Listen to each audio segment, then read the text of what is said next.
தந்தை, மகன், தூய ஆவியாரின் பெயராலே ஆமென். அன்புக்குரிய சகோதர சகோதரிகளை, நீ திரும்பு, அங்க திரும்புமா, அங்கதான் திரும்பு, நீ அங்க திரும்பு. ஆண்டவருடைய திருப்பாடுகளை நாம் தியானித்து ஜெபித்து அவருடைய மீட்பின் ரகசியங்களை நாம் தியானித்து அவருடைய அருளை பெறவிருக்கிறோம். ஆகவே பக்தியோடு இந்த திருவை பாதையிலே பங்கேற்று இறையருளை பெற உங்கள் அன்போடு கேட்டுக்கொள்கிறேன். தொடக்க ஜெபம். இரக்கத்தின் ஊற்றேயும் இறைவா, உம் திருமகன் பாடுகளையும் இறப்பையும் நாங்கள் நினைவு கூர்கிறோம். அவர் நடந்து சென்ற சிலுவையின் பாதையில் அவரை பின் சென்று நடந்திட நாங்கள் வந்துள்ளோம். இறுதி வரை இயேசுவின் உண்மை சீடராக நாங்கள் வாழ வரமருள வேண்டுமென்று உம்மை இறைஞ்சி மன்றாடுகிறோம். ஆமேன். சுருக்கமான மனத்துயர் மன்றாட்டு. அனைவரும் இதயத்தின் மீது கரங்களை வைத்து மனதிற்கத்தோடு இந்த ஜெபத்திலே பங்கேற்போம். என் இறைவா, நன்மை நிறைந்தவர் நீர், அனைத்திற்கும் மேலாக அன்புக்கு உரியவர் நீரே. என் பாவங்களால் உம்மை மனநோகச் செய்து விட்டேன். ஆகவே நான் குற்றங்கள் பல செய்தேன் எனவும் நன்மைகள் பல செய்ய தவறினேன் எனவும் மனம் நொந்து வருந்துகிறேன். உமது அருள் துணையால் நான் மனம் திரும்பி இனிமேல் பாவம் செய்வதில்லை என்றும் பாவத்திற்கு ஏதுவான சூழ்நிலைகளை விட்டு விலகுவேன் என்றும் உறுதி கொடுக்கிறேன். எங்கள் மீட்பராம் இயேசு கிறிஸ்துவின் பாடுகளின் பயனாக இறைவா, எங்கள் மேல் இரக்கமாயிரும். திவ்ய இயேசுவே, எங்களுக்காகவும் உத்தரிப்பு நிலை ஆன்மாக்களுக்காகவும் சிலுவை பாதையை தியானிப்பவர்களுக்கு அளிக்கப்படும் பேறு பலன்களை அடைய விரும்பி உம் இரக்கத்தை கெஞ்சி மன்றாடுகிறோம். புனித வியாகுல மாதாவே, இயேசுவின் பாடுகளின் போது அவரோடு நீர் உடனிருந்து அவருடைய பாடுகளில் பங்கேற்றது போல நாங்களும் எங்கள் அயலார் அனுபவிக்கும் துன்பங்களில் எங்களுடன் இருந்து துணை புரியும் ஆற்றலை பெற உம் திருமகனிடம் எங்களுக்காக வேண்டிக் கொள்ளும். ஆமேன்.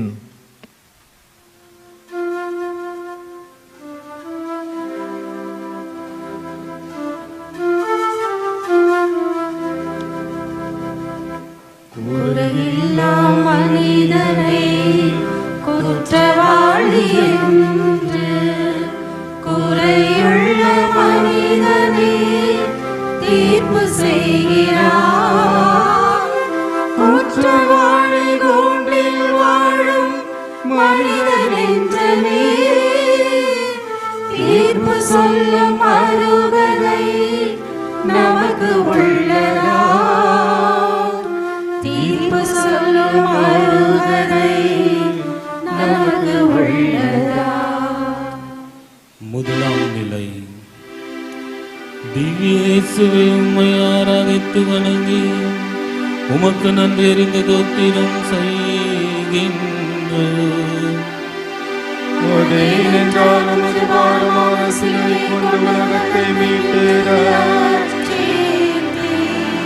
இயேசுவை பிலாத்து சாவுக்கு தீர்ப்பிடுகின்றான்.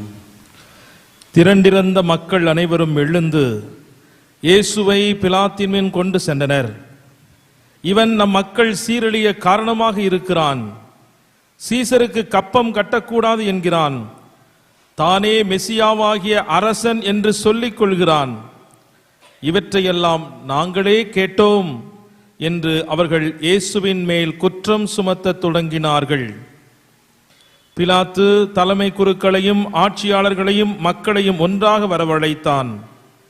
அவர்களை நோக்கி, மக்கள் சீரழிய காரணமாய் இருக்கிறான் என்று இவனை என்னிடம் கொண்டு வந்தீர்களே, இதோ உங்கள் முன்னிலையில் விசாரித்தும் நீங்கள் சுமத்துகிற எந்த குற்றத்தையும் இவனிடத்தில் காணவில்லை. எனவே இவனை தண்டித்து விடுதலை செய்வேன் என்றான். அவர்கள் அவரை சிலுவையில் அறைய வேண்டுமென்று உரத்த குரலில் வற்புறுத்தி கேட்டார்கள். அவர்கள் குரலே வென்றது. அவர்கள் கேட்டபடியே பிலாத்து தீர்ப்பு அளித்தான். ஆறு போவதே போக்கு, அரசன் சொல்வதே தீர்ப்பு. என்னதா அழுதாலும் ஏழை சொல்லு அம்பலத்தில் ஏறாது, அருகம்புல்லு புத்தி சொல்லி வெட்டருவா கேட்காது என்பது ஒரு பழமொழி. இயேசுவுக்கு அளித்த தீர்ப்பில் உண்மை ஊமையாகிவிட்டது. நீதி தடம் புரண்டு விட்டது. நீதி மறுக்கப்பட்டு விட்டது. பெரும்பான்மையின் குரல் சிறுபான்மையின் குரலை வென்றுவிட்டது. ஆனால் உண்மையை ஒரு நாளும் உறங்க வைத்துவிட முடியாது.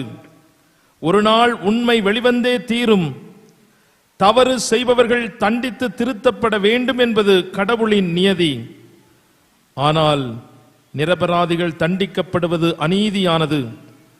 இன்றைய எனது அன்றாட வாழ்க்கை சூழலில் நான் தவறு செய்திருந்தும் குற்றம் புரிந்திருந்தும் பிறர் கண்களுக்கு அது தெரியாதபடி பார்த்துக் கொள்வதிலும் தண்டிக்கப்பட்டுவிடக் கூடாது என்பதில் தான் நாம் கண்ணும் கருத்துமாக இருக்கின்றோம். ஒரு பொய்யை மறைக்க 1000 பொய்கள் அல்லவா நாம் சொல்லுகிறோம். முகமுடி மனிதர்கள் பச்சோந்தியை விட நிறங்களை நேரத்திற்கு ஏற்ப சூழ்நிலைக்கேற்ப மனிதர்களுக்கு ஏற்ப மாற்றிக்கொண்டே இருக்கிறோமே. மனிதரின் கண்கள் கண்டுவிடுமோ என அவர்கள் அஞ்சுகிறார்கள். ஆண்டவரின் கண்கள் கதிரவனை விட 10,000 மடங்கு ஒளி படைத்தவை. அவை மாந்தரின் வழிகளையெல்லாம் காண்கின்றன, மறைந்திருப்பவற்றை அறிகின்றன என்பதை அறியுங்கள். சீராக்கு புத்தகம் 23:13. 4 சுவற்றுக்குள் நான் செய்கிற பாவம் கடவுளுக்கு என்ன தெரியவா போகிறது என்று வாழ்வதும், எனக்கென மறைவான இருளான வாழ்க்கையை யாருக்கும் தெரியாதபடி மனிதர்களுக்கு தெரியாதபடி பார்த்து கொண்டால் நான் உத்தமன் என்று உலகத்திற்கு சொல்லிக் கொண்டு வலம் வருவதால் நமக்கு எந்த பயனும் இல்லை.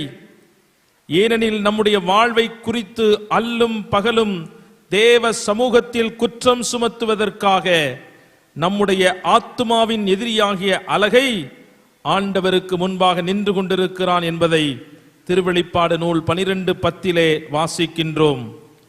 ஆகவே சாத்தானுடைய குற்றச்சாட்டுகளுக்கு நாம் தப்ப வேண்டுமென்றால் இன்றே நமது வாழ்வை உள்ளதை உள்ளபடி உற்று நோக்கும். தவறுகள் திருத்தப்பட, பாவங்கள் மன்னிக்கப்பட, பலவீனங்கள் மறைக்கப்பட, ஆண்டவருக்கு முன்பாக நாம் நீதி தீர்ப்பு நாளில் மாசு மறுவற்றவர்களாக நிறுத்தப்பட, நம் குற்றங்களை மறைக்காமல் உள்ளதை உள்ளபடி இறைவனுக்கு முன்பாக ஏற்றுக்கொள்வோம். உங்கள் பாவங்கள் மன்னிக்கப்படும்படியாய் மனம் மாறுங்கள்.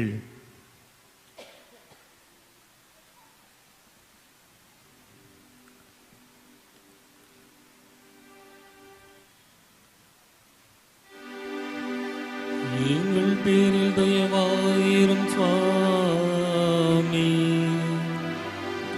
எங்கள் பேரில் தயவாயிரும். மரித்த விசுவாசிகளின் ஆன்மாக்கள் இறைவனின் இரக்கத்தினால் நித்திய சமாதானத்தில் இளைப்பாக கடவன.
இரண்டாம் நிலை. திவ்ய இயேசுவை உம்மை ஆராதித்து வணங்கி உமக்கு நன்றி அறிந்து தோத்திரம் செய்கின்றோம்.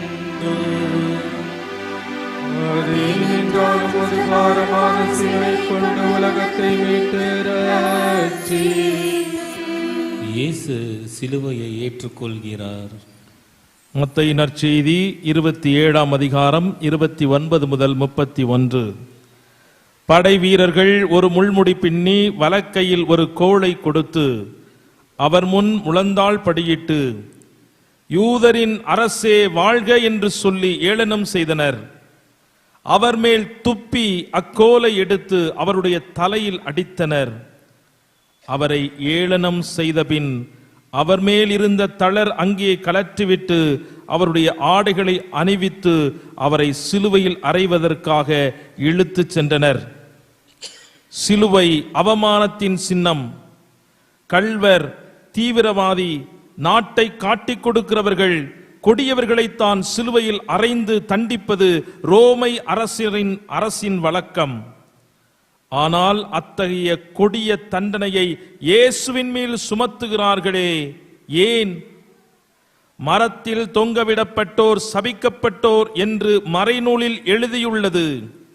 ஆனால் கிறிஸ்து சாபத்துக்கு உள்ளாகி நம்மை சட்டத்தின் சாபத்தினின்று மீட்டுக் கொண்டார் என்று கலாத்தியர் 3:13 வாசிக்கிறோம்.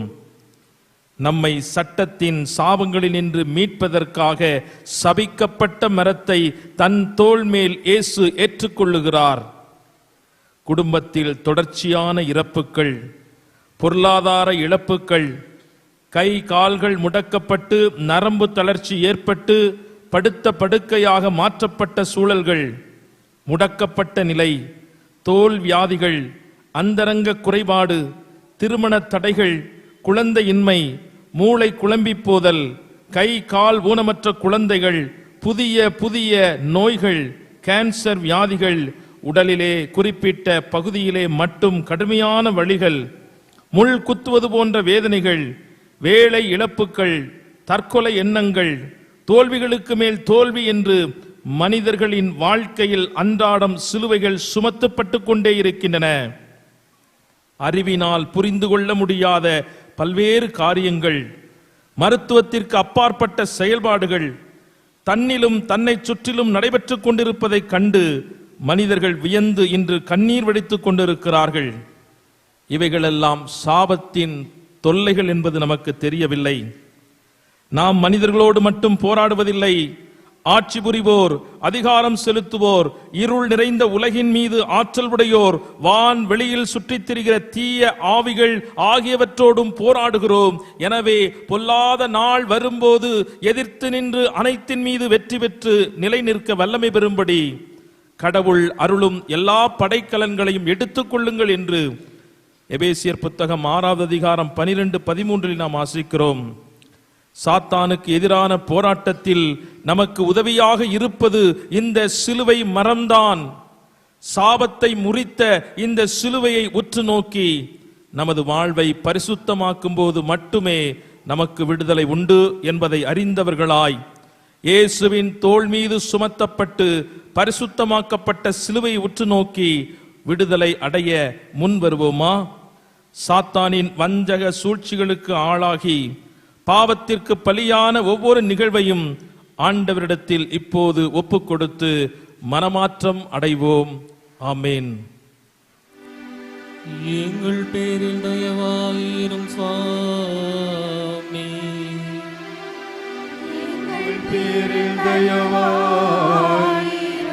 மரித்த விசுவாசிகளின் ஆன்மாக்கள் இறைவனின் இரக்கத்தினால் நித்திய சமாதானத்தில் இளைப்பாறுக.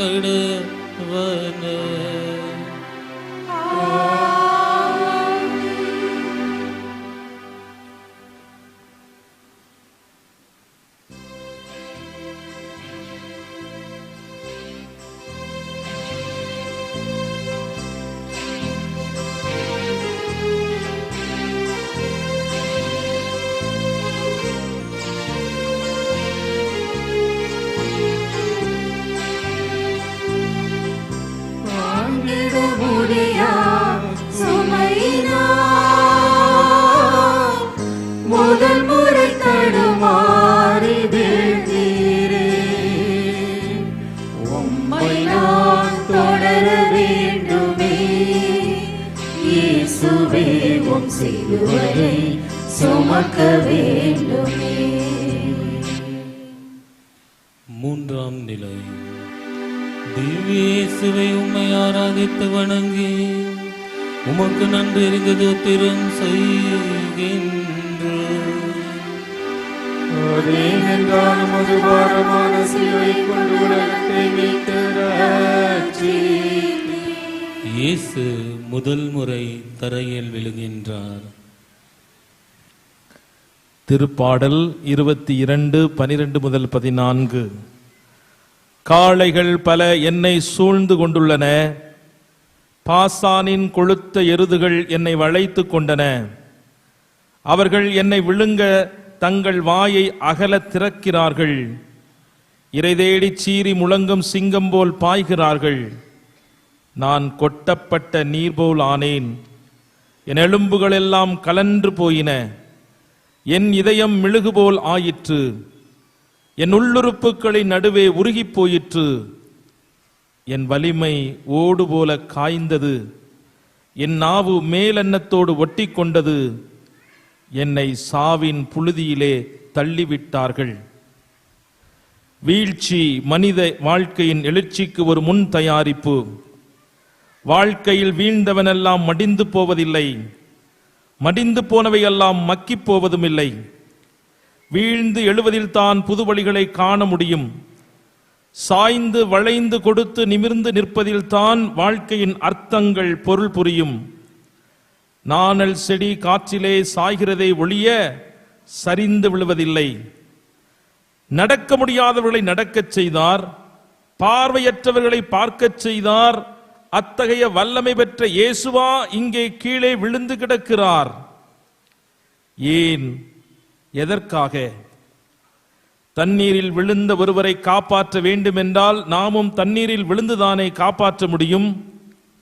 அதுபோல பாவ படுகொலியில் வீழ்ந்துவிட்ட நம்மை காப்பாற்றத்தானே ஆண்டவர் இயேசுவும் சிலுவையோடு சேர்ந்து கீழே விழுகிறார். ஆண்டவரிடமிருந்து விலகிச் செல்வதே மனிதருடைய இருமாப்பின் தொடக்கம். அவர்கள் உள்ளம் தங்களை படைத்தவரை விட்டு அகன்று போகிறது. பாவமே ஆணவத்தின் தொடக்கம். அதில் மூழ்கி போனவர்கள் அருவருப்பை உண்டாக்குகின்றனர். இதனால் ஆண்டவர் அவர்கள் மீது கேட்டறியா பேரிடர்களை வருவிப்பார், அவர்களை முழுவதும் அழித்துளிப்பார் என்று சீராக்கு புத்தகம் 10ஆம் அதிகாரம் 12 முதல் 13 முடிவுள்ள இறை வார்த்தைகளிலே வாசிக்கின்றோம். ஆணவத்தால் வீழ்ந்து போன மனுக்குலத்தை மீட்க, தாழ்ச்சியினால் தன்னை விட்டு கொடுத்து அகந்தையை வெற்றி கொள்ள அடக்கத்தோடு ஆண்டவர் இயேசு தரையில் வீழ்கிறார். மனிதர்களிடத்தில் தோற்றுப்போக கற்றுக்கொண்டவர்களால் தான் வாழ்க்கையில் வெற்றி பெற முடியும். கற்புள்ள கண்ணீர்களை கூட நரகத்தில் பார்க்க முடியும். ஆனால் தாழ்ச்சி இல்லாத எந்த ஆத்துமாவையும் பரலோகத்தில் பார்க்க முடியாது என்பதை புனித சியன்னா கத்ரினம்மாள் நமக்கு கற்றுக் கொடுக்கிறார். நான் என்ற அகந்தையை குடும்பத்தில், சமூகத்தில், திருச்சபையில், பங்குகளில் நிரூபிப்பதற்காக நாம் மேற்கொள்ளும் ஒவ்வொரு செயல்பாடுகள் வழியாக சாத்தான் நம்மை கீழே விழவைத்துக் கொண்டிருக்கிறான் என்பதை உணர்ந்து இயேசுவின் தாழ்ச்சியின் கரங்களை பிடித்து மீண்டும் எழ மனம் மாற முயற்சி செய்வோம். ஆமென். எங்கள் பேரில் தயவாயிரும் சுவாமி, எங்கள் பேரில் தயவாயிரும். மரித்த விசுவாசிகளின் ஆன்மாக்கள் இறைவனின் இரக்கத்தினால் நித்திய சமாதானத்தில் இளைப்பாறு கடவன.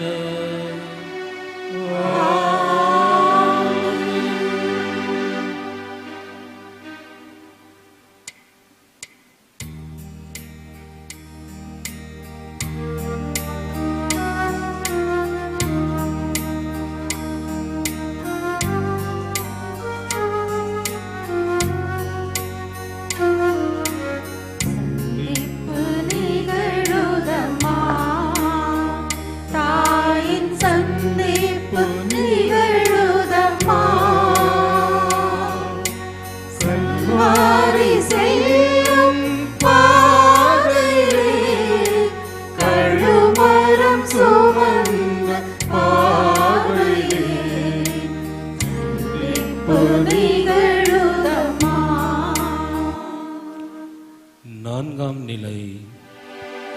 திவ்ய இயேசுவை உம்மை ஆராதித்து வணங்கி உமக்கு நன்றி அறிந்த தோத்திரம் செய்கின்றோம். உமது பாரமான சிலுவை கொண்டு உலகத்தை மீட்டு இயேசு தம் அன்னையை சந்திக்கின்றார். தாய் செய்யும் சந்திப்பு.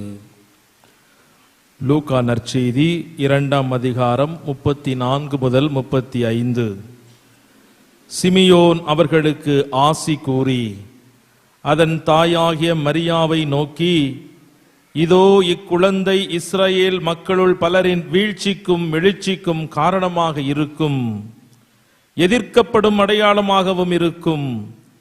இவ்வாறு பலருடைய மறைவான எண்ணங்கள் வெளிப்படும்.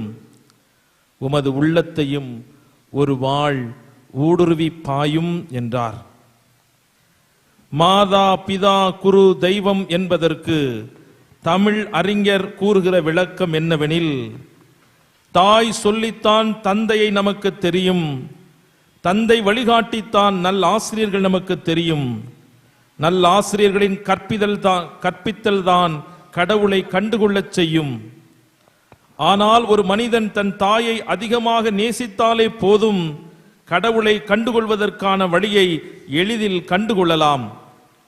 ஆகவே தெய்வத்தை பின்தள்ளி தாயை நாம் முன்வைத்து போற்றுகின்றனர் நம் முன்னோர் என்று கூறுவார். மனித வாழ்வில் மிகச் சிறந்த வழியாகி உயிராகி உடலோடு ஒன்றித்திருப்பவள் தாய் மட்டும்தான். பாராட்டி சீராட்டி அன்பு காட்டி ஒரு உயிருக்கு உரமிடுபவளும் தாய்தான். எந்த ஒரு தாயும் தன் மகன் அல்லது மகள் துன்பப்பட வேண்டும், வேதனையடைய வேண்டும் என எண்ணுவதே இல்லை. மாறாக உதவ வேண்டும், வழிகாட்ட வேண்டும் என்றே உண்மையான பாசத்தால் தாய் செயல்படுவார்கள். மழை முகம் காணா பயிரும் தாய் முகம் காணா பிள்ளையும் வாடும் என்பார்கள். அதே போல அன்னை மரியாவும் தம் அன்பு மகனின் வாடிய முகத்தை வலுப்படுத்த விரைந்து வருகிறாள். பெத்த மனம் பித்து, பிள்ளை மனம் கல்லு என்று சொல்வார்கள். என்னதான் பெரிய சண்டை போட்டாலும் அம்மாவோடு சமாதானம் ஆவதற்கு ஒரு வார்த்தை போதும், அம்மா எனக்கு பசிக்கிறது. வாடிய பயிரை கண்டபோதெல்லாம் நானும் வாடினேன் என்று வள்ளலார் இந்த தாய்மையின் வெளிப்பாடு.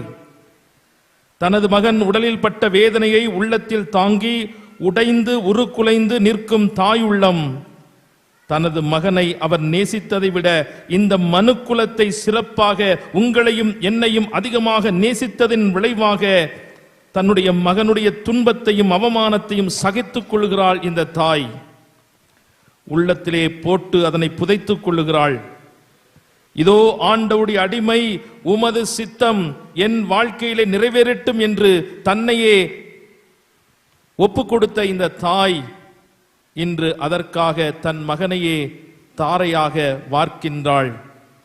இந்த தாய்தான் இன்று நமக்கு பரலோகம் செல்வதற்கான வழியை நமக்கு ஆயத்தப்படுத்தி கொண்டிருக்கிறார். அந்த தாயின் கரங்களை பிடித்து கொண்டு விண்ணக மகிமையிலே என்றும் நிலைத்திருக்க வரம் வேண்டி மன்றாடுவோம். ஆமென்.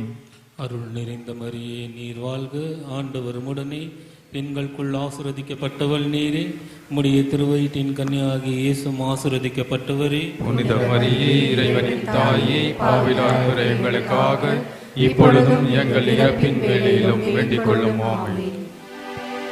எங்கள் பேரில் தயவாயிரும் சுவாமி, எங்கள் பேரில் தயவாயிரும். மரித்த விசுவாசிகளின் ஆன்மாக்கள் இறைவனின் இரக்கத்தினால் நித்திய சமாதானத்தில் இளைப்பாற கடவன. ஆமென்.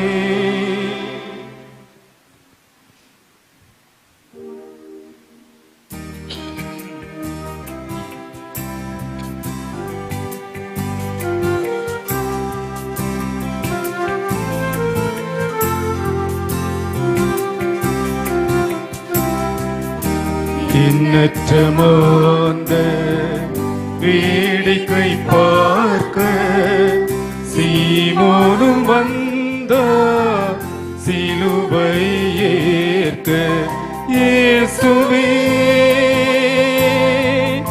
ஏன் இந்த பாடுகள்? இயேசுவே, ஏன் இந்த காயங்கள்? எனக்காகவோ எனக்காகவோ எனக்காகவோ எனக்காகவோ. ஐந்தாம் நிலை. திவ்யேசுவை உம்மை ஆராதித்து வணங்கி உமக்கு நன்றி அறிந்த தோத்திரம் செய்கின்றோம்.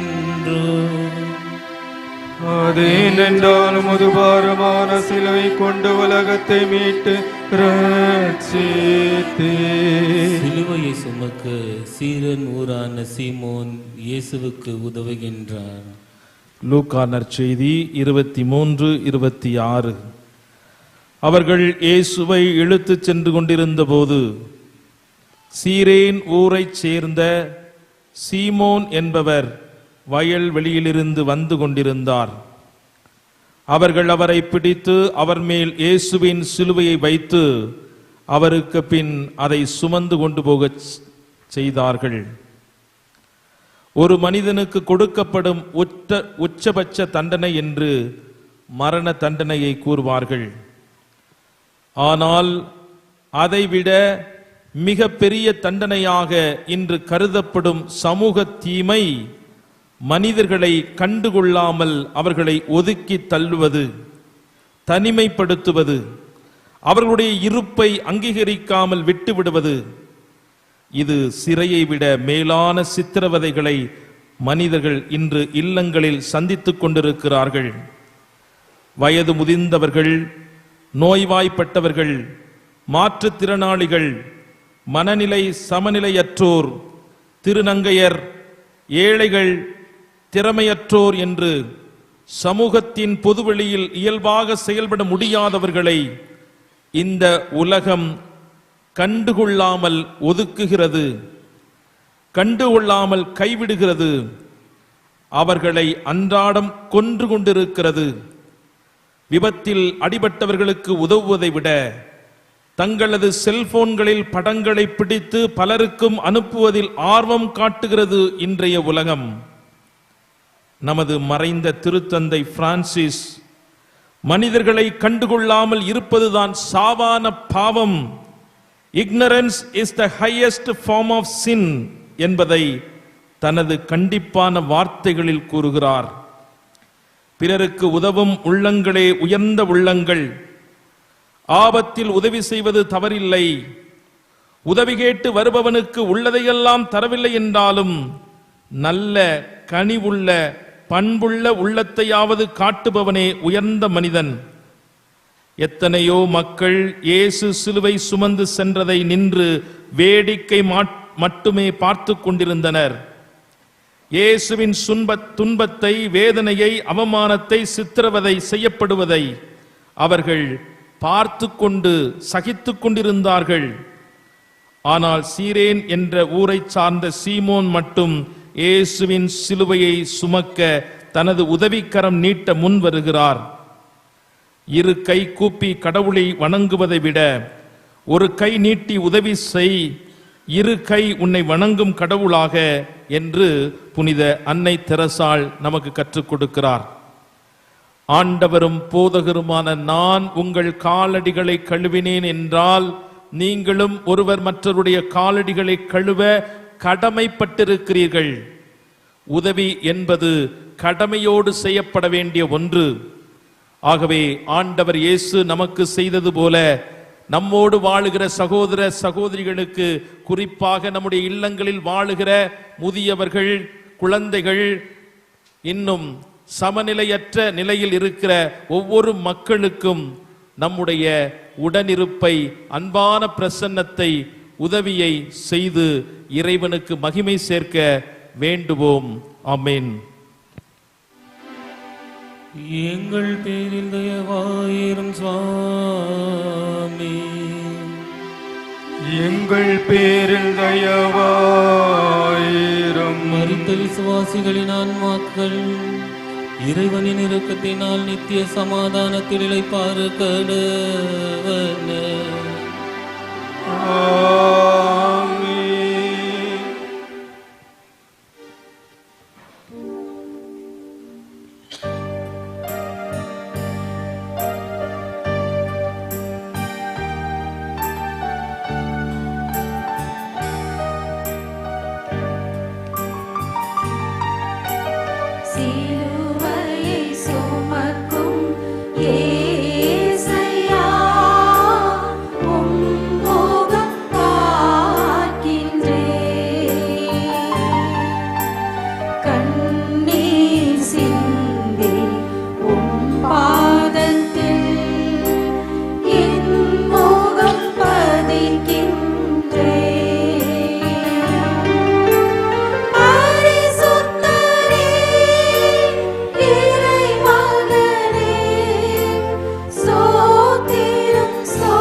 6ஆம் நிலை.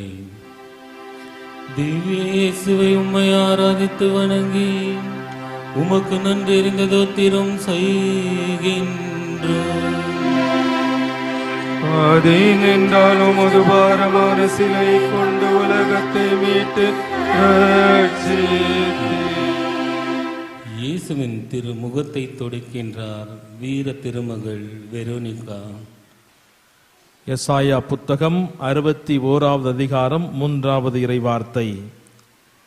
சீயோனில் அழுவோர்க்கு ஆவன செய்யவும், சாம்பலுக்கு பதிலாக அழகு மாலை அணிவிக்கவும், புலம்பலுக்கு பதிலாக மகிழ்ச்சி தைலத்தை வழங்கவும், நலிவுற்ற நெஞ்சத்திற்கு பதிலாக புகழ் என்னும் ஆடையை கொடுக்கவும் என்னை அனுப்பியுள்ளார்.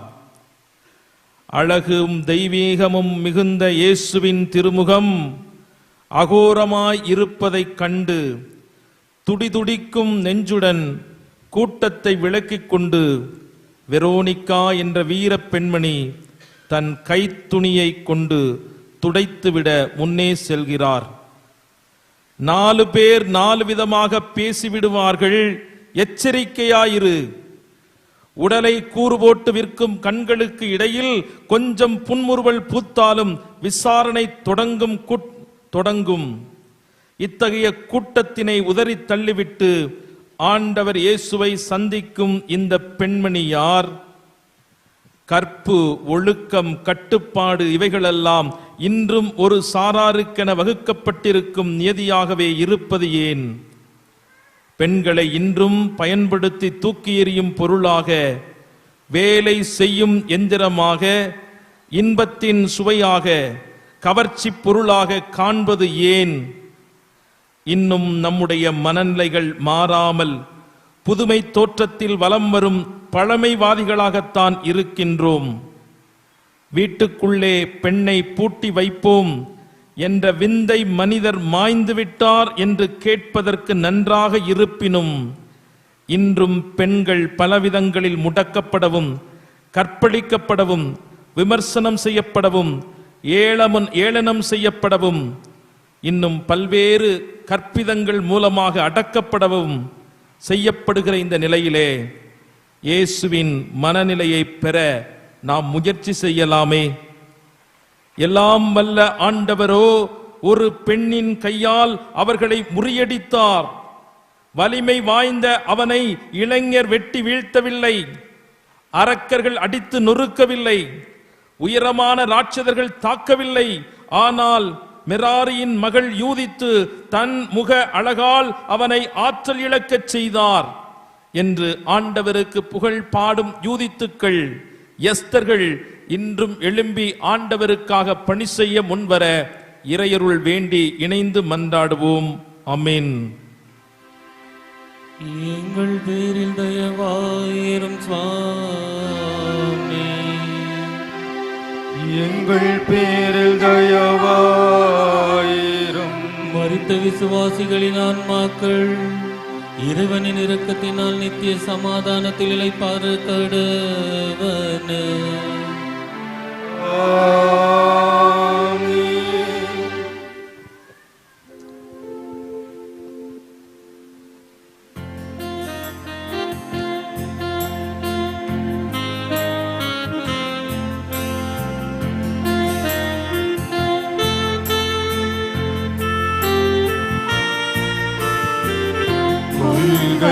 மலை நோக்கி நடந்து சென்றவர் துவண்டு மீண்டும் விழுகின்றார்.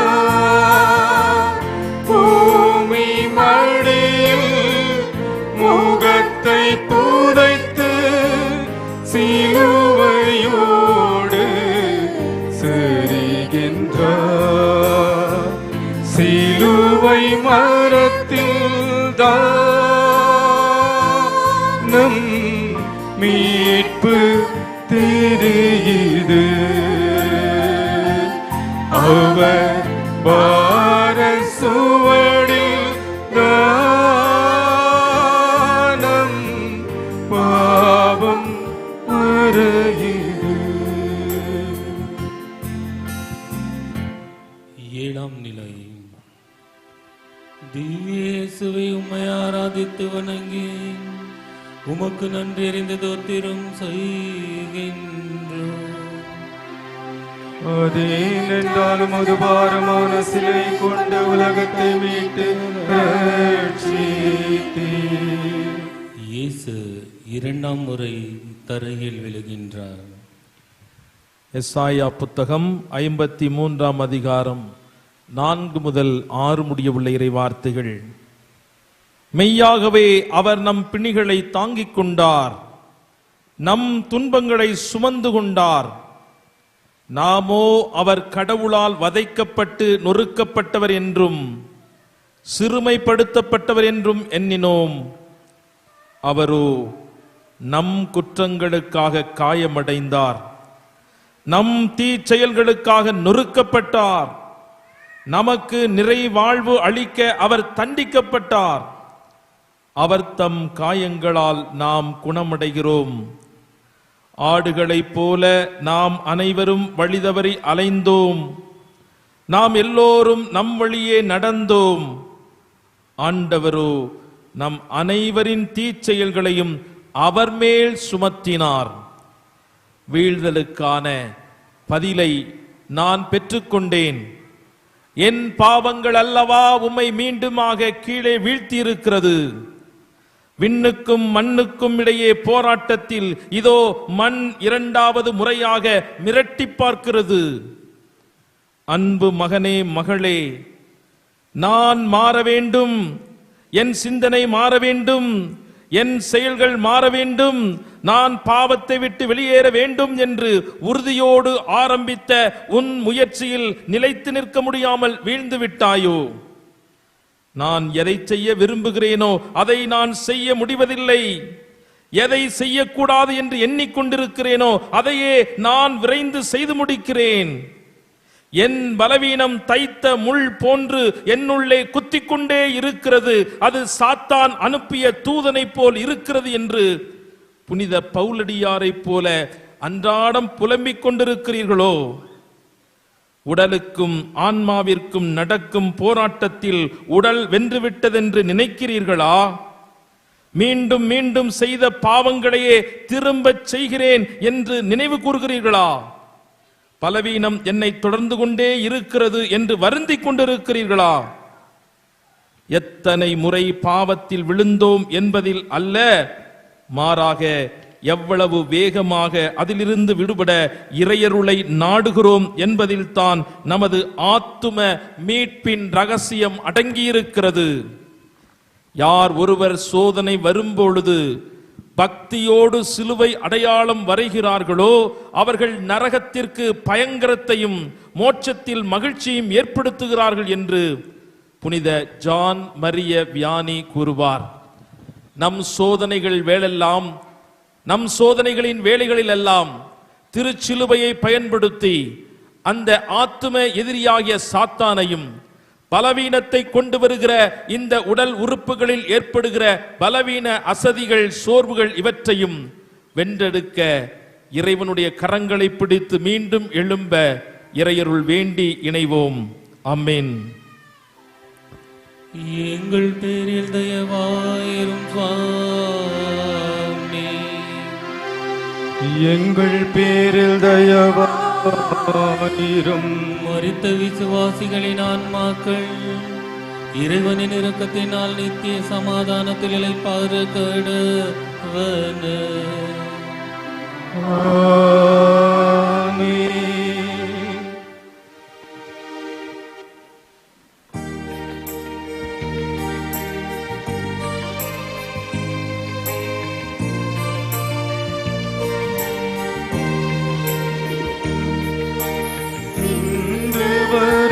உந்தன் வாழ்வில் என்றேனு கைவிட்டேனோ, வென்று வந்தவை எல்லாம் என்னாலே என்று உணவா. கலங்கிடாதே மகளே, எந்தன் தோளில் சுமப்பே என் மகளே, கலங்கிடாதே மகளே, எந்தன் நெஞ்சில் அணைப்பே என் மகளே, தனிமையா அழுகின்றாயோ. எட்டாம் நிலை. திவ்யேசுவை உம்மை ஆராதித்து வணங்கி உமக்கு நன்றி அறிந்த தோத்திரம் செய்கின்றோம். அதேனென்றால் உமது பாரமான சிலை கொண்டு உலகத்தை மீட்டு ரட்சித்தீர். இயேசு தமக்காக அழும் ஜெருசலேம் பெண்களுக்கு ஆறுதல் சொல்கிறார். லூக்கா நற்செய்தி 23ஆம் அதிகாரம் 27 முதல் 31 முடிய இறை வார்த்தைகள். பெரும் திரளான மக்களும் அவருக்காக மாரடித்து புலம்பி ஒப்பாரி வைத்த பெண்களும் அவர் பின்னே சென்றனர். இயேசு அப்பெண்கள் பக்கம் திரும்பி, எருசலேம் மகளிரே, நீங்கள் எனக்காக அழ வேண்டாம், மாறாக உங்களுக்காகவும் உங்கள் மக்களுக்காகவும் அழுங்கள். பச்சை மரத்திற்கே இவ்வாறு செய்கிறார்கள் என்றால் பட்ட மரத்திற்கு என்னதான் செய்ய மாட்டார்கள் என்றார். வார்த்தைகளாலும் செயல்களாலும் வெளிப்படுத்த முடியாத உணர்வுகளை கண்ணீர் வெளிப்படுத்திவிடும். உள்ளம் உடையும் போது கண்கள் குளமாகிறது. இதோ இயேசுவின் மேல் உள்ள பரிதவிப்பை தங்கள் கண்ணீரால் வெளிப்படுத்துகிறார்கள் எருசலேம் பெண்கள். பாவத்தால் கரைபட்ட இம்மனிதத்தை உங்கள் கண்ணீரால் அல்ல, என்னுடைய செந்நீரால் கழுவ இருக்கிறேன் என்று புரிய வைக்கிறார் இயேசு. இறைவா, எனக்கு புன்னகைகளை கொடு என்று ஜெபித்தேன், அவர் கண்ணீரை தந்தார். வரம் கேட்டால் சாபம் கொடுத்து விட்டாயே என்றேன். இறைவன் கூறினார், மழை வேண்டாம், விளைச்சலை மட்டும் கொடு என்று எந்த உழவனாவது கேட்பானா? ஆனால் நீ அப்படித்தான் கேட்கிறாய். கண்ணீரில் புன்னகையும் புன்னகையில் கண்ணீரும் ஒளிந்திருப்பதை நீ அறிய மாட்டாய். உண்மையை சொல்வதானால் கண்ணீர் கண்களின் புன்னகை, புன்னகை இதழ்களின் கண்ணீர். முத்து என்பது என்ன? சிப்பிக்குள் இருந்து தவம் செய்யும் கண்ணீர் துளி புன்னகையாகும் அதிசயம்தானே அது.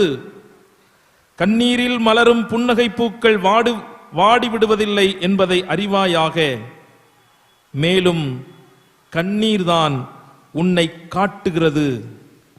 புன்னகையோ சில நேரங்களில் உனக்கு திரையாகி விடுகிறது. முனங்களின் அழுக்கு நீங்க மனதுருகி இறைவனிடத்தில் அழுது மன்றாடுவோம்.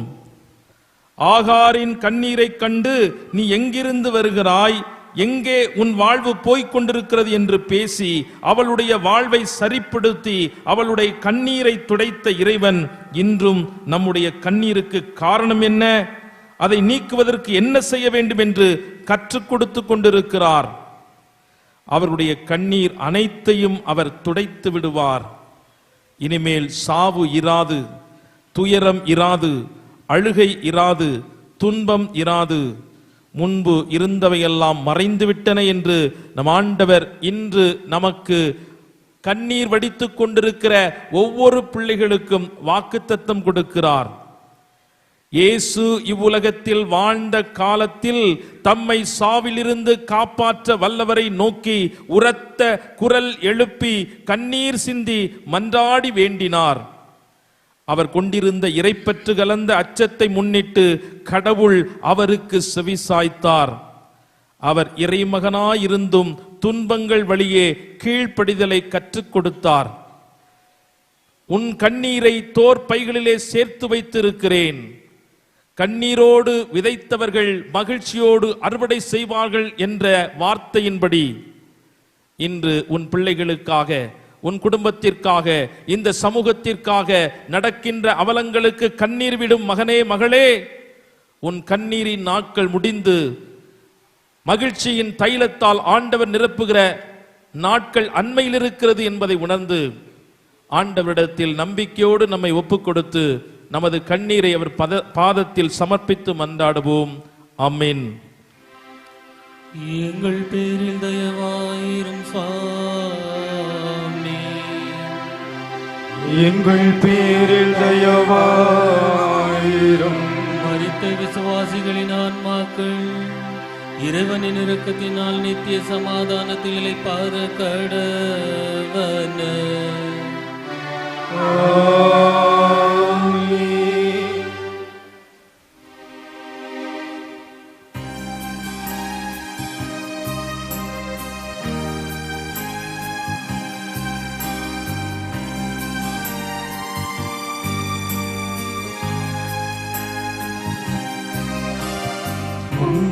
முறை உம்மை நானோ மறுதலித்தேன்,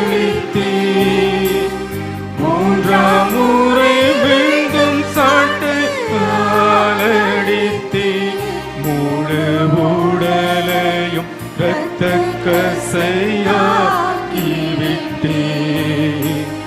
முடிவாக விழாவையும் குலைத்து விட்டேன்.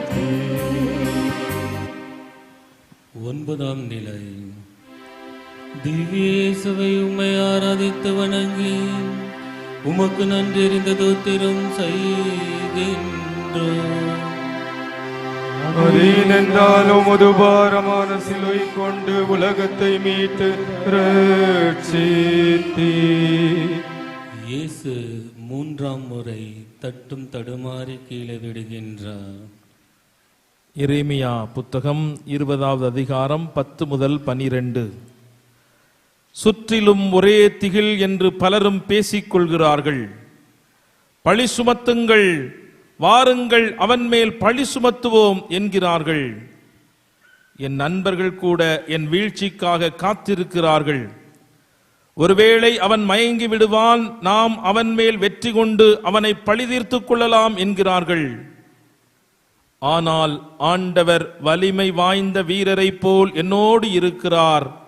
எனவே என்னை துன்புறுத்துவோர் இடறி விழுவர்.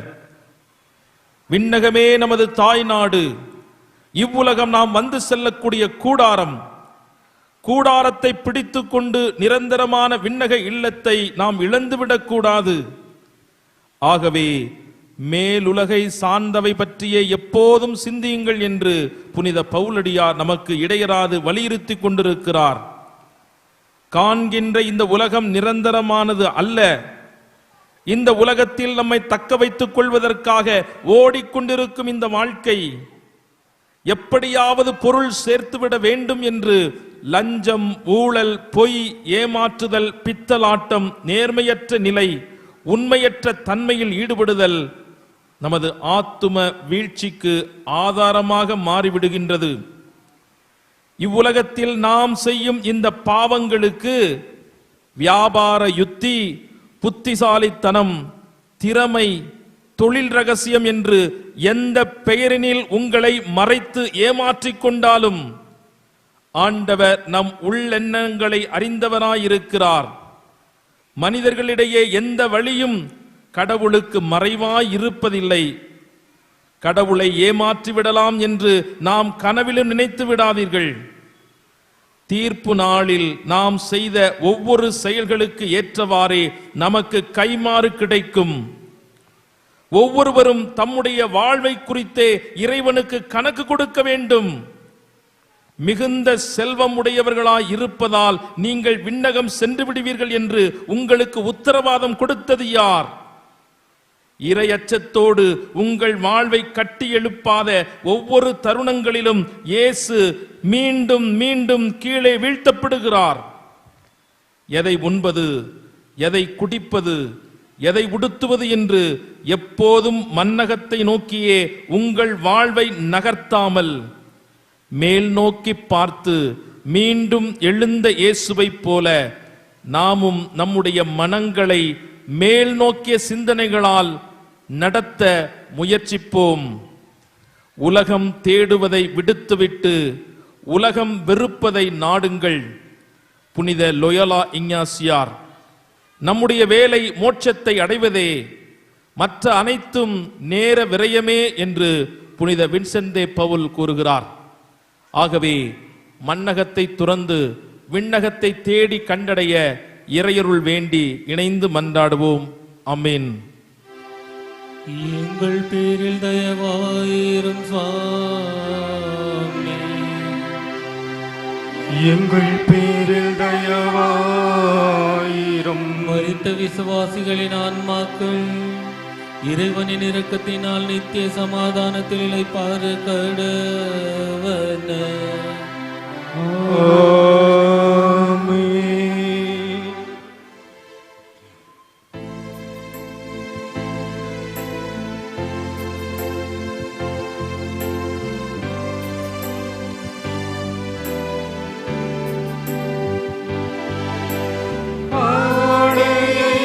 கலைந்தனை அவமானம் படுத்தினார், என் ஆடையை ஏற்ற நீ என்னையே தூற்றினார், என்னையே தூற்றினார்.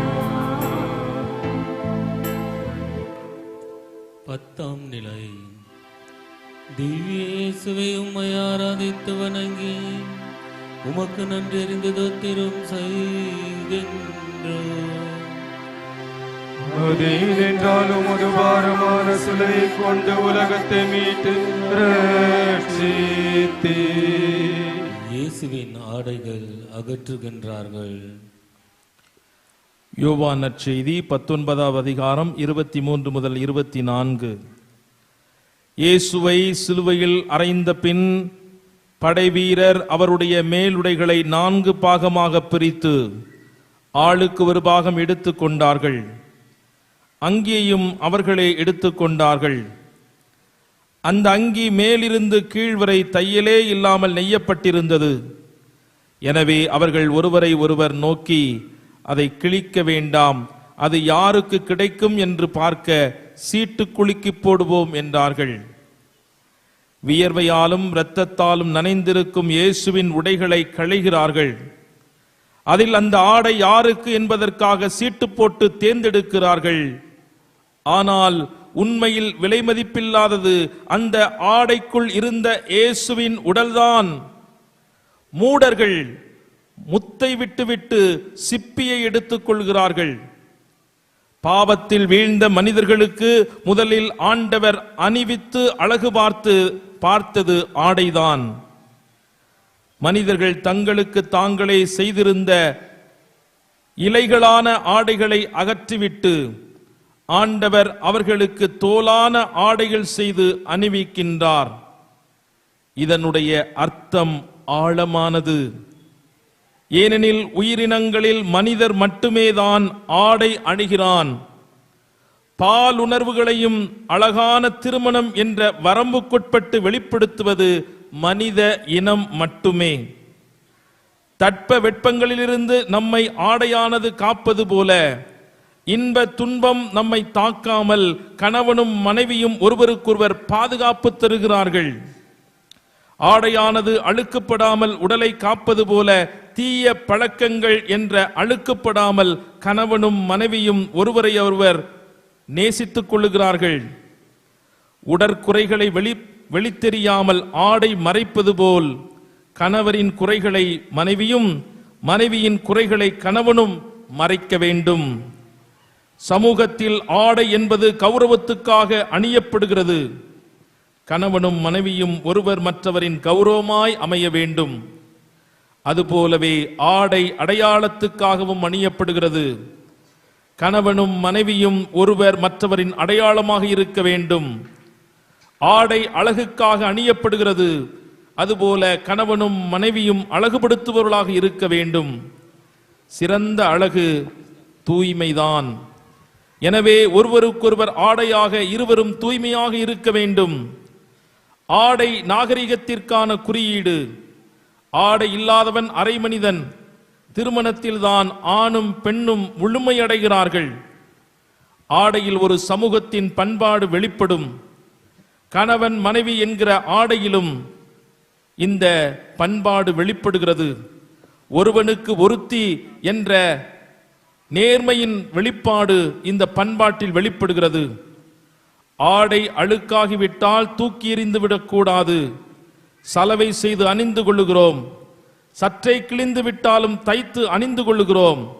அதே போல கணவரிடமோ மனைவியிடமோ குறைகள் கோபதாபங்கள் ஏற்பட்டால் பிரிந்து செல்வது முடிவு அல்ல, மாறாக சமாதானமாகி இருவரும் இணைந்து வாழ்வதில்தான் ஆண்டவருடைய திட்டம் நிறைவேறுகிறது. அறிவுக்கனி உண்டவுடன் ஆதாமும் ஏவாளும் செய்த முதல் வேளை ஆடை அணிந்ததாகத்தான் இருக்கும். அறிவிழந்த பைத்தியம் முற்றியவர் செய்யும் முதல் வேளை ஆடையை கிழிப்பதுதான். காரணமின்றி தத்தம் ஆடையை கிழித்துக் கொண்டிருக்கிற கணவன் மனைவிகள் பைத்தியக்காரர்கள்தான். கடவுள் இணைத்ததை எந்த மனித உணர்வுகளும் இன்று பிரிக்காதிருப்பதாக. இவ்வுலகின் அமைதிக்கான பங்கம் குடும்பங்களில் இருந்தே தொடங்குகிறது என்று புனித அன்னை தெரசால் கூறுவார். புனிதம் என்பது எல்லோருக்கும் பொதுவானது.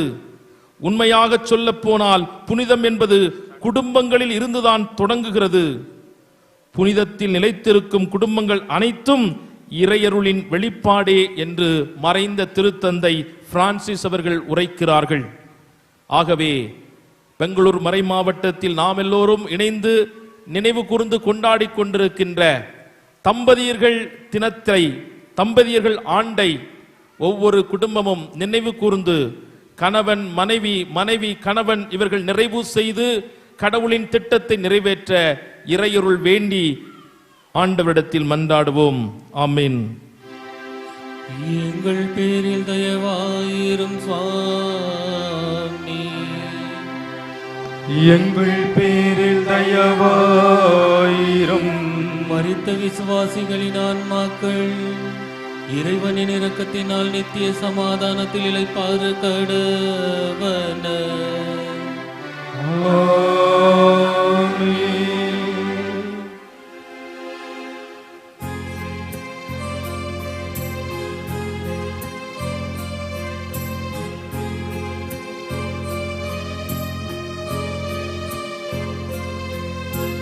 கல்வாரி மலையில் கல்வரி நடுவில் உம்மையும் சிலுவையில் அறைந்தனரே, உடலுக்கு உயிரா வந்து நின்றார். நினைவுகள் புவியில் நிலைத்திடவே இரக்கத்தை இறைவா பொழிந்தருளும். உயிர்கள் அனைத்தையும் காத்தருளும். 11ஆம் நிலை. திவ்ய இயேசுவை உம்மை ஆராதித்து வணங்கி உமக்கு நன்றி அறிந்த தோத்திரம் செய்கின்றோம். அதேனென்றாலும் ஒரு பாரமான சிலுவை கொண்டு உலகத்தை மீட்டு ரட்சித்தீர். இயேசுவை சிலுவையில் ஆணிகளால் அறைகின்றார்கள். யோவான் நற்செய்தி 19ஆம் அதிகாரம் 17 முதல் 19 முடிய. இயேசு சிலுவையை தாமே சுமந்து கொண்டு மண்டை ஓட்டு இடம் என்னும் இடத்திற்கு சென்றார். அதற்கு எபிரேய மொழியில் கொல்கதா என்பது பெயர். அங்கே அவர்கள் இயேசுவையும் அவரோடு வேறு இருவரையும் இரு பக்கங்களிலும் இயேசுவை நடுவிலுமாக அறைந்தார்கள். பிலாத்து குற்ற அறிக்கை ஒன்று எழுதி அதை சிலுவையின் மீது வைத்தான். அதில் நாசரேத்து இயேசு யூதர்களின் அரசன் என்று எழுதியிருந்தது. இயேசு சிலுவையில் அறையப்பட்ட இடம் நகரத்திற்கு அருகில் இருந்ததால் பலர் இந்த குற்ற அறிக்கையை வாசித்தனர். முன்பு இயேசுவின் மேல் சிலுவை, இப்போது சிலுவையின் மேல் இயேசு. அவமானத்தின் உச்சகட்டமாக இயேசுவை சிலுவையில் தொங்கவிடுகிறார்கள். இனி சிலுவை வேறு, இயேசு வேறு அல்ல, இரண்டும் ஒன்றே. அவர்களை சிறையில் சந்தித்தேன். என்ன குற்றம் செய்தீர்கள் என்று கேட்டேன். ஒவ்வொருவராக பதில் சொன்னார்கள். எங்கள் வீட்டில் திருடிக்கொண்டு ஒருவன் ஓடினான். திருடன் திருடன் என்று கத்தினேன். அமைதிக்கு பங்கம் விளைவிப்பதாக என்னை கைது செய்து விட்டார்கள். என் வருமானத்தை கேட்டார்கள். நான் வேலையில்லா பட்டதாரி என்றேன். வருமானத்தை மறைத்ததற்காக வழக்கு போட்டு விட்டார்கள். நான் கரிமூட்டை தூக்கும் கூலியாக கிடைத்த ரூபாய் நோட்டில் கரிப்பட்டு கருப்பாகிவிட்டது. கருப்பு பணம் வைத்திருப்பதாக கைது செய்து விட்டார்கள். என் வயலுக்கு வரப்பு எடுத்துக் கொண்டிருந்தேன். பிரிவினைவாதி என்று பிடித்துக் கொண்டு வந்து விட்டார்கள். அதிகாரி லஞ்சம் வாங்கினார், தடுத்தேன். அரசு பணியாளரை அவருடைய கடமையை செய்ய விடாமல் தடுத்ததாக தண்டித்து விட்டார்கள். அலிபாபாவும் 40 திருடர்களும் பட சுவரொட்டியை ஒட்டி கொண்டிருந்தேன். சட்டமன்ற உறுப்பினர்களை அவதூறு செய்ததாக அழைத்துக் கொண்டு வந்து விட்டார்கள். வறுமை கோட்டை ஒழிப்போம் என்று பேசினேன். அரசாங்க சொத்தை அழிக்க தூண்டியதாக அடைத்து போட்டு விட்டார்கள். ஊழல் பேர்வழிகளை நாடு கடத்த வேண்டும் என்று எழுதினேன். கடத்தல்காரன் என்று கைது செய்து விட்டார்கள். நான் பத்திரிகை ஆசிரியன். தலையங்கத்தில் உண்மை எழுதினேன். நாட்டின் ஸ்திரத்தன்மையை குலைத்ததாக கொண்டு வந்து விட்டார்கள். சுதந்திர தின விழாவில் ஜனகணமன பாடிக்கொண்டிருந்தார்கள். நான் பசியால் சுருண்டு படுத்து கிடந்தேன். எழுந்து நிற்க முடியவில்லை. தேசிய கீதத்தை அவமதித்து விட்டதாக சிறையில் அடைத்து விட்டார்கள். நான் வெளியே வந்தேன். சட்ட ஒழுங்கு பிரச்சனை எதுவும் இல்லாமல் நாடு அமைதியாக இருந்தது. தொலைந்து போனவர்கள் என்னும் கவிதை தொகுப்புகளிலே வருகிற வார்த்தைகள் எத்துணை நமது நாட்டுக்கு பொருத்தமாக இருக்கிறது. நல்லவர்களை கைது செய்து கல்லவர்களை உலாவிடும் கொடூரமான நாடு இது. பொல்லாதவர்களின் அராஜகத்தை விட நல்லவர்களின் மௌனம் மிகவும் கொடியது. ஏனெனில் அந்த மௌனம் சம்மதத்தின் அடையாளமாக எடுத்துக் கொள்ளப்படுகிறது. இப்படிப்பட்ட மௌனத்தின் விளைவுதான் இயேசுவை சிலுவையில் தொங்க வைத்திருக்கிறது. ஆண்டவர் தம் கையை நீட்டி என் வாயை தொட்டு, இதோ பார், என் சொற்களை வாயில் வைத்துள்ளேன். பிடுங்கவும் தகர்க்கவும் மழிக்கவும் கவிழ்க்கவும் கட்டவும் நடவும் என்று நான் உன்னை மக்களினங்கள் மேலும் அரசுகள் மேலும் பொறுப்பாளனாக ஏற்படுத்தியுள்ளேன். என் வாக்கை செயலாக்க நானும் விழிப்பாயிருப்பேன். அவர்கள் முன் அஞ்சாதே, ஏனெனில் உன்னை விடுவிக்க நான் உன்னோடு இருக்கிறேன். இன்று நாட்டில் நடக்கும் அவலங்களையும் போர் சூழல் நடக்கின்ற இந்த சூழ்நிலைகளிலும் இன்றும் மௌனம் காத்து அநீதிக்கு துணை போக இயேசுவை சிலுவையிலே அறைவதற்கு இன்னும் நாம் தயாராகி கொண்டிருக்கிறோம் என்பதுதான் அர்த்தம். ஆகவே நம்மால் முடிந்த எதிர்ப்பு மனநிலைகளை, பாதுகாப்பு வளையங்களை துடைத்து இன்று கடவுளுடைய ராட்சியத்திற்காக எழுந்து பிரகாசிக்க இறையருள் வேண்டி இணைந்து மன்றாடுவோம். ஆமென். எங்கள் பேரில் தயவாயிரும் சுவாமி, எங்கள் பேரில் தயவாயிரும். மரித்த விசுவாசிகளின் ஆன்மாக்கள் இறைவனின் இரக்கத்தினால் நித்திய சமாதானத்தில் இளைப்பாற கடவன.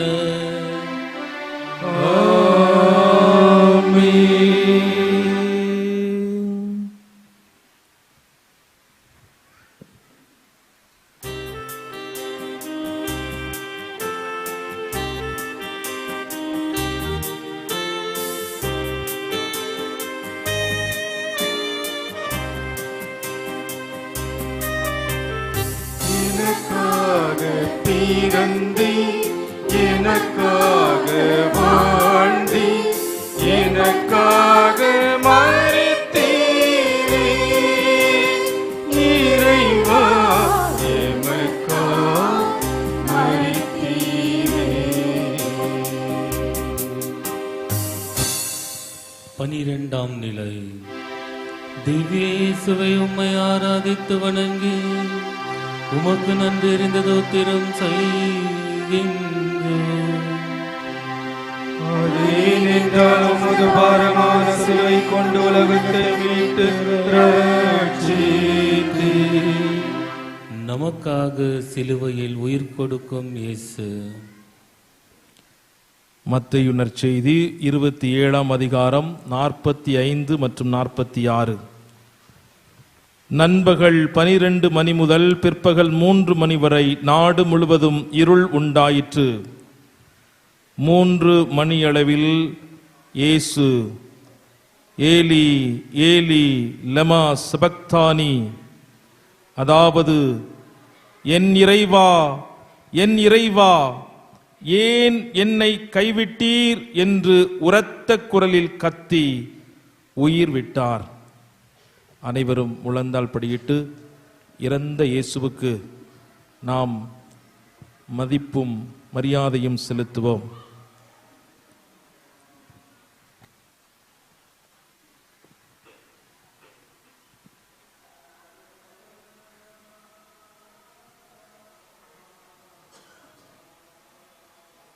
அன்பே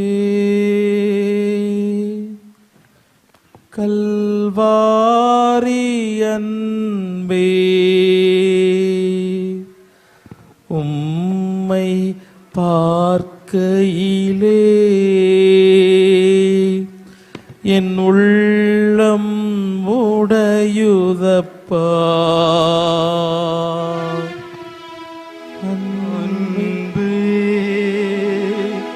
கல்வாரி அன்பே,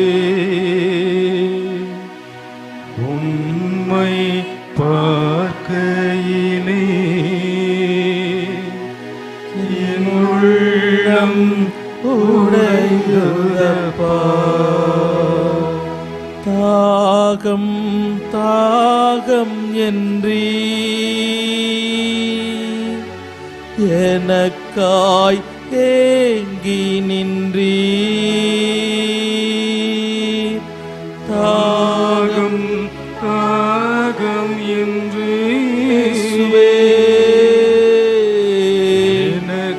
எனக்காற்று நின்றீ. பாவங்கள் சுமந்தீர் எங்கள் பரிகார பலியாகி நீர். பாவங்கள் சுமந்தீர் பரிகார பலியாகி நீ. 2 கரங்களை உயர்த்தி இயேசுவை நோக்கி அவருடைய பாடுகளை நோக்கி, அன்பே இயேசுவே கல்வாரி அன்பே, உம்மை பார்க்கையிலே என் உள்ளம் உடையுதப்பா. காயங்கள் பார்க்கின்றே கண்ணீர் படிக்கின்றேன். இயேசுவே காயங்கள் பார்க்கின்றேன் கண்ணீர் வழிக்கின்றேன். தூய திருரத்தமே துடிக்கும் தாயுள்ளமே, தூய திருரத்தமே துடிக்கும் தாயுள்ளமே. கரங்களை உயர்த்தி, அன்பே கல்வாரி அன்பே, உம்மை பார்க்கையிலே என் உள்ளம் உடையுதப்பா. நெஞ்சிலே ஓர் ஊற்று நதியாய் பாயுதையா. இயேசுவே நெஞ்சிலே ஊற்று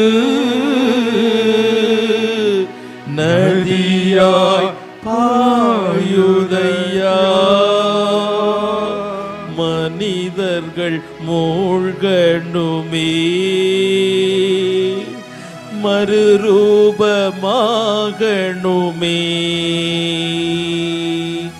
மனிதர்கள் மூழ்கணுமே, மறுரூபமாகணுமே. அன்பே கல்வாரி அன்பே, உம்மை பார்க்கையிலே என் உள்ளம் உடையுதப்பா. கரங்களை உயர்த்தி ஆண்டவரை துதிப்போம். நன்றி நன்றி நன்றி ஆண்டவரே, உமது திருப்பாடுகள் எங்கள் வாழ்விலே செய்யக்கூடிய அற்புத நாட்களுக்காக நன்றி கூறுகிறோம். இந்த இறப்பு முடிவல்ல, எங்களுடைய மீட்பின் தொடக்கம். சாத்தானையும் சாவையும் பாதாளத்தையும் இதோ இந்த சிலுவை மரணத்திலே அடித்து நொறுக்கி ஜெயம் கொண்டீரே, நன்றி கூறுகிறோம் ஆண்டவரே. இந்த நாளிலே உமது பிள்ளைகள் அற்புத சுகத்தை பெறுவதற்காக, விடுதலை பெறுவதற்காக, சாத்தானை முறியடிப்பதற்காக இந்த சிலுவை மரணத்திலே இந்த வாழ்வை ஒப்பு கொடுத்ததன் மூலமாக உம்முடைய ஆற்றலை வெளிப்படுத்தினீரே. சாவே உன் வெற்றி எங்கே, சாவே உன் கொடுக்கு எங்கே என்று சொல்லி சாவின் மீது உமது அதிகாரத்தை நிலைநிறுத்தி பாவத்தின் விளைவாக இந்த மனிதகுலம் அனுபவித்துக் கொண்டிருந்த ஒவ்வொரு மரணத்தின் தலைகளையும் நீர் உடைத்ததற்காக நாங்கள் நன்றி கூறுகிறோம் ஆண்டவரே. இதோ இந்த வேளையிலே சிலுவையில் இருந்து வருகிற ஆற்றலினால் உமது பிள்ளைகள் என்று ஆசீர்வதிக்கப்படுவார்களாக. இதோ நீங்கள் நம்பிக்கையோடு இந்த நேரத்திலே இயேசுவின் சிலுவை அடியிலே ஜெபித்துக் கொண்டிருந்த அவருடைய நாமத்தினால இன்று அன்னை மரியாள் அந்த சிலுவையின் அடியிலே ஜெபித்துக் கொண்டிருக்கிற அந்த தாயோடு இணைந்து உமது பிள்ளைகளுக்காக ஜெபிங்க, இந்த சமூகத்திற்காக ஜெபிங்க, இந்த உலகத்திற்காக ஜெபிங்க. இந்த நாளிலே ஆண்டவருடைய மரணம் இன்று உங்கள் வாழ்க்கையில் இருக்கிற மரணத்தை ஜெயிக்கட்டும். இந்த உடல் உறுப்புகளில் இருக்கிற மரணத்தை கொண்டு வருகிற நோய் நொடிகள் அனைத்திலும் இருந்து விடுதலை உண்டாக்கட்டும். மனம் மாற்ற முடியாமல் பாவ பழக்க வழக்கங்களுக்கு அடிமையாயிருக்கிற உமது பிள்ளைகளுடைய எதிர்காலம் இன்று பொறுப்பெடுத்து நடத்தப்படட்டும். இதோ கொள்ளை நோய்களினாலும் பல்வேறு விதமான தீமையின் சக்திகளாலும் அலைக்கழிக்கப்பட்டுக் கொண்டிருக்கிற ஒவ்வொரு பிள்ளைகளையும் இன்று திருச்சிலுவையின் மகிமையினால் விடுதலையும் சுகத்தையும் பெற்றுக் கொள்ளும்படியாக விசுவாசத்தோடு அந்த சிலுவையின் அடியிலே நீங்கள் ஒப்புக் கொடுங்கள். மானி அறையப்பட்ட, இதோ குத்தி திறக்கப்பட்ட அந்த விழாவில் இருந்து வருகிற திரு தண்ணீர், திரு ரத்தம் இன்று நமது குடும்பங்களின் ஆசீர்வாதமாக வெளிப்படும்படியாக இதோ நம் பாவங்களை முழுமையாக, சாபங்களை முழுமையாக முறித்து வெற்றி வீரராய் இயேசு ஆண்டவர் இன்று பாதாளத்தையும் சாவையும் ஜெயம் கொண்ட அதே தேவன் இன்று உங்கள் வாழ்க்கையில் இருக்கிற பாதாளங்களை முடிவுக்கு கொண்டு வருவார், சாத்தானை முடிவுக்கு கொண்டு வருவார், இதோ பாவங்களை முடிவுக்கு கொண்டு வருவார். விடுதலையும் சுகத்தையும் இன்று அந்த ஆண்டவருடைய திரு ரத்தம் இன்று நமக்காக இன்று அது செய்து முடிக்கும். நன்றி நன்றி நன்றி நன்றி இயேசுவே, உமக்கு நன்றி. இயேசுவின் ரத்தம் ஜெயம், இயேசுவின் ரத்தம் ஜெயம், இயேசுவின் ரத்தம் ஜெயம், இயேசுவின் ரத்தமே ஜெயம். இயேசு இயேசு இயேசு, இயேசுவின் நாமத்தை உச்சரிப்போம். அவர் செத்து போன கடவுள் அல்ல. இதோ எந்த நேரத்திலே சிலுவையில் அடிக்கப்பட்டு செம்மறியாக மாறினாரோ அப்போதே நம்முடைய விடுதலையை ஆரம்பித்து விட்டார். பாவ மன்னிப்பு நிச்சயம் தொடங்கிவிட்டது. பரலோகத்தினுடைய ஆட்சி இன்று நம்ம மத்தியிலே செயல்பட ஆரம்பித்து விட்டது. அத்தகைய உன்னதமான சிலுவையை இன்று நாம் முத்தி செய்வோம், முத்தி செய்வோம். நன்றி நன்றி நன்றி நன்றி. அன்பே கல்வாரி அன்பே, உம்மை பார்க்கையிலே என் உள்ளம் உடையுதப்பா. விண்ணுலகில் இருக்கிற எங்கள் தந்தையே, உமது பெயர் தூயதென போற்ற பெறுக, உமது ஆட்சி வருக, திருவுளம் விண்ணுலகில் நிறைவேறுவது போல மண்ணுலகிலும் நிறைவேறுக. எங்கள் அன்றாட உணவை இன்று எங்களுக்கு தாரும். எங்களுக்கு எதிராக குற்றம் செய்தோர் நாங்கள் மன்னிப்பது போல எங்கள் குற்றங்களை மன்னியும். எங்களை சோதனைக்கு உட்படுத்தாதேயும், தீமையிலிருந்து எங்களை விடுவித்தருளும். தந்தைக்கும் மகனுக்கும் தூய ஆவியாருக்கும் மாட்சிமை உண்டாவதாக. தொடக்கத்தில் இருந்தது போல இப்பொழுதும் எப்பொழுதும் என்றென்றும் இருப்பதாக. ஆமென். எங்கள் பேரில் தயவாயிரும் சுவாமி, எங்கள் பேரில் தயவாயிரும் மரித்த விசுவாசிகளின் ஆன்மாக்கள் இறைவனின் இரக்கத்தினால் நித்திய சமாதானத்தில் இளைப்பாற கடவன.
பதிமூன்றாம் நிலை.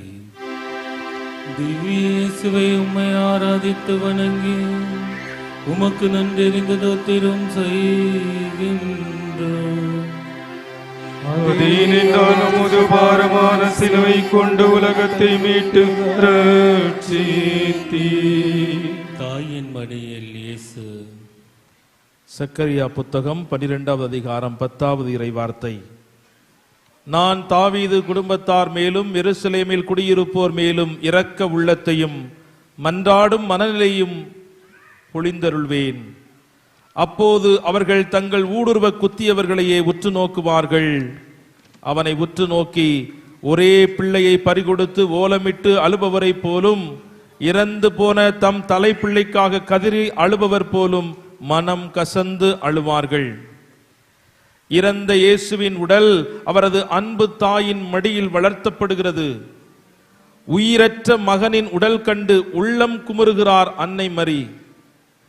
அன்று வானவர் வார்த்தையினால் புனிதமாக தனது உதிரத்தில் உருவான இறைமகன் தன் இரத்தத்தின் இரத்தம், தன் சதையின் சதை, தன் அன்பு மகன் நிலை கண்டு கதறுகிறார். அந்த அன்பு தாய்க்கு எவ்வாறு ஆறுதல் தர இயலும்? யாரால் தான் இயலும்? பித்து பிடித்தவள் போல் இறந்த தன் மகனை மடியில் போட்டுக்கொண்டு புலம்புகிறார். என் மகன் இறக்கவில்லை, உறங்குகிறார் என்று அழுது ஒப்பாரி வைக்கிறார். பாவ மாசற்ற தன் மகனை இந்த உலகம் கொன்றதை குறித்து அவள் கோபம் கொள்ளவில்லை. இவ்வளவு கொடிய மரணத்தின் மூலம்தான் மானுட குலத்தை மீட்க நீர் திருவுளம் கொண்டீரோ என்று வேதனையில் அழுகிறார். அவள் கண்ணீரின் ஒவ்வொரு துளிக்கும் நாம் தான் பதில் சொல்ல வேண்டும். அதை நமது புனித வாழ்வால் அவளுக்கு ஆறுதல் தருவதே நியாயமாகும். நம் பாவங்களால் தான் அவளது அன்பு மகனை கொல்வதற்கு ஒப்பு கொடுத்தார்.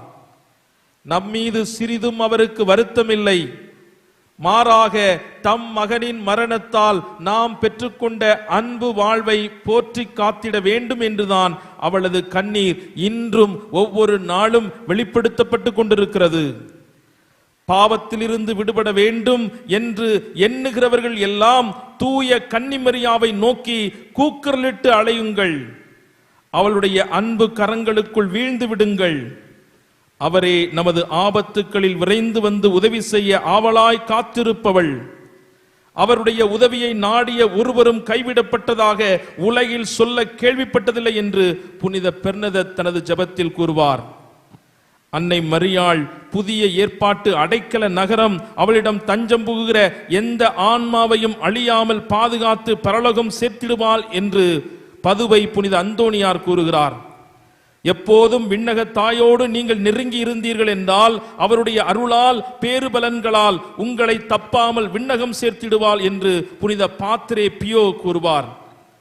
ஆறுகள் அனைத்தும் ஓடி பாய்ந்து கடலில் பாய்ந்து நிறைவு பெறுவது போல, புண்ணிய வரங்கள் புரண்டோடி பெருகி நிற்கும் கடலை போல கடவுளின் கன்னித்தாய் காட்சியளிக்கிறார் என்று புனித பெனவெந்தூர் கூறுவார்.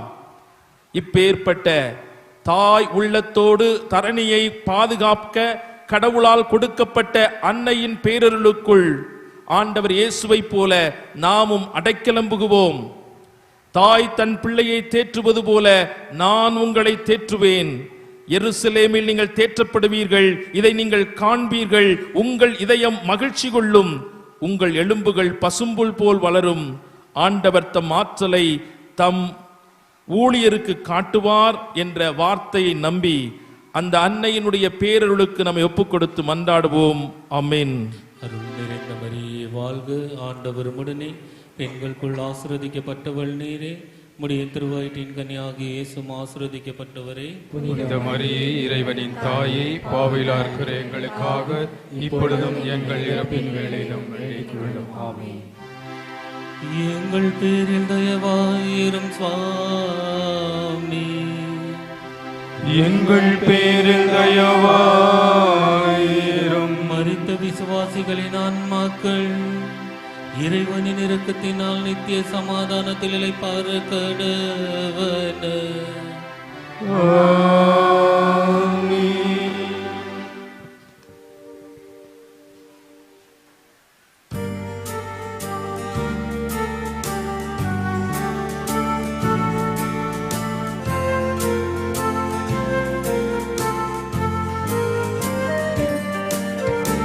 உனக்கென்று உடமையென எதை சேர்த்தாய் நீ? அடுத்தவரின் கல்லறை கண்மூடினார். செம்மறி இவரே, செம்மறி இவரே, கழுமரம் ஏறும் செம்மறி இவரே. 14ஆம் நிலை. திவ்ய இயேசுவே, உம்மை ஆராதித்து வணங்கி உமக்கு நன்றி அறிந்த தோத்திரம் செய்கின்றோம். என்றாலும் ஒரு பாரமான சிலுவை கொண்டு உலகத்தை மீட்டு ரட்சித்தீ. இயேசுவின் திரு உடலை கல்லறையில் அடக்கம் செய்கிறார். மத்தேயு நற்செய்தி 27:57. மாலை வேளையானதும் அரிமத்தியா ஊரை சார்ந்த யோசேப்பு என்னும் பெயர் கொண்ட செல்வர் ஒருவர் அங்கே வந்தார். அவரும் இயேசுவுக்கு சீடராய் இருந்தார். அவர் பிலாத்துவிடம் போய் இயேசுவின் உடலை கேட்டார். பிலாத்துவும் அதை கொடுத்துவிட கட்டளையிட்டான். யோசேப்பு அவ்வுடலை பெற்று தூய்மையான மெல்லிய துணியாய் சுற்றி தமக்கென பாறையில் வெட்டியிருந்த புதிய கல்லறையில் கொண்டு போய் வைத்தார். புனிதம் இங்கு புதைக்கப்படவில்லை, மாறாக விதைக்கப்படுகிறது. அத்தனையும் நிறைவேறிவிட்டது என்றார்கள். இல்லை, இப்போதுதான் தொடங்கப் போகிறது. மனிதன் முடிவு என்று நினைக்கின்ற இடத்தில் கடவுள் தனக்கான தொடக்கத்தை வைத்திருக்கிறார். சாத்தான் எதை அழிவு என்று நினைக்கிறானோ அதிலே வாழ்வை ஆண்டவர் வைத்திருக்கிறார். சகலத்தையும் நன்மைக்காக ஆண்டவர் செய்து முடிப்பார். இத்தனை வருட போராட்ட வாழ்வு மொத்தமாய் இயேசுவின் உயிர்ப்பில் பலன் கொடுக்கப் போகிறது. இதுவரையில் வெற்றி பெற்றதாக நினைத்துக் கொண்டவர்கள் இதோ இயேசுவின் அடக்கத்திற்கு பிறகு ஒவ்வொரு நொடிக்கும் தோற்கப் போகிறார்கள். அன்பு மகனே, மகளே, பல நேரங்களில் தீமை வெற்றி பெறுவதைப் போல மாயையை உண்டாக்கும். ஆனால் தீமைக்கு எப்போதும் இறுதி வெற்றி இல்லை. இறுதியில் வெல்லப்போவது உண்மை, சத்தியம் மட்டுமே. தீமை தரும் மாயைக்கு மயங்கி மகனே, மகளே, வாழ நீ எடுக்கும் முயற்சிகளில் பின்வாங்காதே.